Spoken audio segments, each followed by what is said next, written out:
Inspire ako sa comment na 'to and I decided na gumawa ng advice for retakers out there. I just wanna let you know guys that I am giving my 101% support sa lahat sa inyo dito. Una sa lahat, I just wanna say na hindi ko alam yung feeling na mag-fail sa board exam. Hindi ko magigets yung feeling nyo guys. And so, wala akong karapatan to judge any of you who decided na hindi na ulit mag-take ng board exam. Wala akong karapatan ng ganun kasi hindi ko alam yung pain, yung disappointment na nafe-feel nyo sa sarili nyo. But, if you're here kasi gusto mo ulit mag-try, then I just wanna say, congratulations. Congratulations in advance and I am here to support you. Ang pinakamahalagang tanong na dapat nating sasagutin ngayon is paano ba tayo mag-bounce back after failing the board exam? At magbibigay ako ng tatlong advice para sa inyo guys on how to do that. Number one, be honest with yourself. In my experience, marami akong nakausap ng mga nurses, other professionals na nag-fail on their first try sa board exam. And 100% guys, yung palagi nilang sinasabi sa akin is natatakot sila mag-try ulit. Natatakot sila mag-try because they're scared na mag-fail again. At kapag sinasabi nila yun guys, natutuwa ako kasi that is the first step to healing. Kung gusto mong ma-accept yung isang bagay, you have to be honest with yourself na natatakot ka, na meron kang fears, na meron kang disappointments, na meron kang pain. Kasi for me, kung honest ka sa sarili mo sa mga nararamdaman mo, mabilis na lang yan magbabago. No? Kasi that is the first step to change. It's acknowledging the emotions. Lahat sila natatakot. Lahat sila merong fear sa puso nila kasi feeling nila na disappoint nila yung ibang tao. Ito talaga yung isa sa mga pinakamalaking theme din ng mga retakers is feeling nila na disappoint nila yung family nila, yung mga nagpaaral sa kanila, yung mga auntie uncles nila, yung mga kapatid nila, yung mga school nila, yung mga CIs nila, ganun.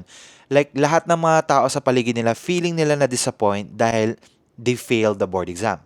And yes, sabihin natin, oo, it could be true or not, which leads me to my second point. Focus on what you can control. Okay, sige, sabihin na natin na na-disappoint nga natin sila. Na-disappoint natin yung tita natin, yung tito natin na nagpaaral sa atin, yung family natin, yung boyfriend mo, yung jowa mo, your teachers, your church friends, whoever that is. Sabihin na natin na disappoint sila. Pero guys, most of the time, hindi naman talaga sila disappointed because mahirap talaga ang board exam, guys. And they completely understand you. And actually, mas more pa yung awa na pressure sila, naaawa sila sa'yo kasi you've gone through that. They're not actually disappointed. Pero sabihin na lang natin, to focus on what you can control. Makokontrol ba natin yung disappointment nila, guys? Can we control their emotions? Tayo ba yung in charge sa mga nararamdaman nila? Think about it, no? So you have to keep asking yourself na mababago ko ba yung nafe-feel nila? Hindi. Hindi natin makokontrol yung ibang tao, guys. We cannot control other people. We cannot control the weather, the world, everything around us. Yung pwede lang nating makontrol is yung emotions natin. The things we do, the actions, our thoughts, yan yung mga bagay na makokontrol natin. So focus on what you can control. Focus on the things na meron kang control. Halimbawa, your decision to try again. After you fail the board exam, nag-decide ka, okay, Nurse Resty, I will try again. That is within your control. That is a good decision actually and kontrolado mo yan. Yung mga beliefs mo sa sarili mo, feeling mo failure ka, feeling mo disappointment ka, feeling mo kulelat ka, feeling mo ang bobo-bobo mo, ganito, ganyan. That's within your control, guys. You choose to believe in that. Choice mo yan minsan. No? Hindi yan totoo. Failing the board exam isn't about stupidity or anything. It's just that hindi ka lang sila sunerte na makapasa. Kasi hindi naman nire-reveal yung ratings eh. Oh, yeah, may ratings. Pero hindi man nire-reveal yung kung ano yung nagkamali ka doon. Baka nagkamali ka lang sa shading or mali-mali pala yung pag-number mo. Maraming factors na nag-fail ka. So, hindi talaga natin sure if ganon yung mga beliefs natin. So, that's within our control, di ba? How you accept what happened to you, that's within your control. Na-accept mo ba na, ay, baka ganito talaga yung nangyari, no? Natanggap mo na ba sa sarili mo? That's within your control, guys. Focus on what you can control. Hindi natin makokontrol yung emotions ng ibang tao. Kaya wag na tayong mag-spend ng time and energy to do that. Instead, focus on what we can control, especially our emotions and our feelings. And as we learn to control ourselves, and as we learn to make decisions, maging honest sa sarili mo, focus on what you can control, dito na papasok yung third and final step, which is to make plans. Alam niyo, nurses and guys in general, minsan sa sobrang lungkot at sobrang sakit na nangyari sa atin na nag-fail tayo sa board exam, minsan pinipilit nating kalimutan siya, no? Nire-repress natin yung emotion, yung memory na, ay, ayokong alahanin yun kasi nag-fail ako, ganito, ganyan. At hindi kita masisisi ha, kasi I do that sometimes with like uncomfortable situations. Pero guys, tandaan nyo, nasa past yung lesson. Yung mga nangyari sa atin sa past, hindi natin yan kailangan pa ulit-ulitin. Pero we have to remember the lesson. Ano yung nangyari, bakit nangyari yun sa atin, at ano yung pwede nating matutunan based on our past. So our past is actually helpful when it comes sa mga lessons, sa mga bagay na hindi natin dapat gawin. But we have to do that. We have to recall our past sa board exam.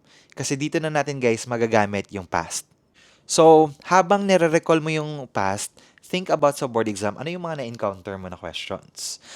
Ano yung mga na-encounter mo na mga topics? Ano yung mga na-encounter mo na mga phrases, mga keywords, ganyan. Make plans to remember them, guys. No? So, ang magandang gagawin mo ngayon is to get a piece of paper tapos isulat mo yung mga topics na na-encounter mo dati. So, recall them. Tapos, aaralin mo sila. I-incorporate mo sila sa study routine mo. Nurses and board takers in general, you have to remember, sobrang laki ng advantage mo kasi you already took the board exam. Meron ka ng experience sa board exam. Meron kang malaking advantage other than the first takers. Kasi you know the test format. Alam mo na kung ano yung gagawin, alam mo na yung what to expect, 'di ba? So ang laki kasi ng advantage mo talaga, no? So use that advantage, guys. You have to make plans. You have to use your advantage para maging ahead ka sa ibang tao. Tapos kung sa past, hindi ka pala nag-review centers, ikaw lang yung nag-study. So this time, pwede ka mag-invest sa mga review centers ha. It's an investment guys, tandaan mo yan. Tapos you can create questions based on doon sa mga tanong na na-encounter mo, di ba? You can actually learn a lot from your past. At dito na papasok guys yung planning, no? So lahat ng to, kung hindi natin gagawa ng plano guys, magiging waste lang siya. So mahalaga na you think about your past. You think about your board exam experience, kunin mo doon yung mga lessons and make plans to improve them. Mag-focus tayo guys sa plano and make progress every day. Board exam takers, you have to remember, hindi ilalagay sa PRC ID natin kung ilang beses tayo nag-take ng board exam. Hindi rin yan tinatanong kung mag-abroad ka or mag-work ka sa hospital. Ang mahalaga guys, you are a registered professional. Yun lang yun guys. At the end of the day, yun lang yung pinakamahalaga sa lahat. And good news guys, sa lahat ng mga nakausap ko ng mga retakers sa TikTok, sa Facebook, at dito sa YouTube, almost all of them passed the board exam. 100%. Yung iba hindi nag-report back, but I'm so grateful na they passed the board exam. Fortunately. And I'm so happy na binigay ko din tong tips na to sa kanila. They followed my advice and then they found success. And that's it, retakers. Saludo ako sa'yo. I'm so proud of you for making this decision. I hope na i-follow mo yung tatlong advice na binigay ko dito.